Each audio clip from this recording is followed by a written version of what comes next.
નકલ કામ બગાડે, અક્કલ કામ સધુ આરે. ઘણા વર્ષો પહેલે આના ઈ વાત છે. એક ફેરિયો ટોપીનો વેપાર કરતો હતો.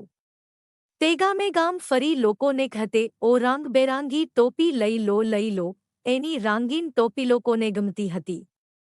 લોકો તે ખરીદી લેતા હતા ને ફરે ઈ ખશું થતા હતા. એક રધવસ ટોપીનાં પોટલાં લઈ ખૂબ ચાલી તે થાકી ગયો હતો. રસ્તામાં એક મોટાં ઝાડ આવ તેને થાં ઉકેલાવ બેઘડી આરામ કરાવું. ઝાડની હાયામાં તેપગલબા આવી સતું ઓ ઝાડ નીચે સરસ ઠાંડો પવન આવતો હતો. થોડી વારમાં તો તે ઘસઘસાટ ઊંઘી ગયો. એ ઝાડ ઉપર વાદારા બેઠા હતા.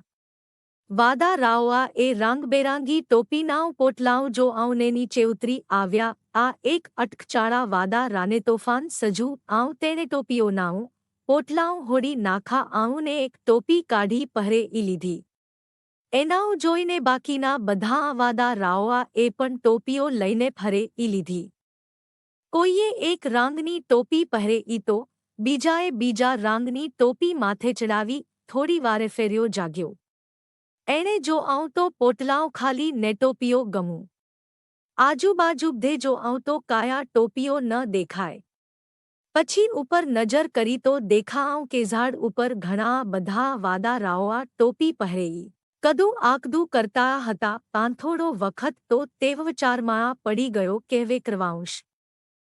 વવચાર કરતા ફેર્યાને એક કુતત જડી ગઈ. તે જાણતો હતો કે વાદારા નકલખોર હોય છે. તેણે પોતે ફરે એલી ટોપી પોતાના માથેથી ઉતારી હાથમાં લીધી અને વાદારાઓની તરફ જોરથી દૂર ફેંકી. વાદારાઓ એ આ જોવાઉં ને તેઓએ પણ ફેરિયાની નકલ કરી. ફેરિયાની જેમ જ દરેક વાદારાએ પોતાના માથેથી ટોપી ઉતારી ફેરિયા તરફ ફેંકી. બધી ટોપીઓ ટપોટપ નીચે આવી ગઈ. ફેરિયાએ બધી ટોપી વીણી લીધી અને તે પોટલામાં બાંધી ત્યાંથી ઝટપટ રવાના થઈ ગયો. નકલ કામ બગાડે પણ અક્કલ કામ સધુ આરે તે આનાઉં નામ.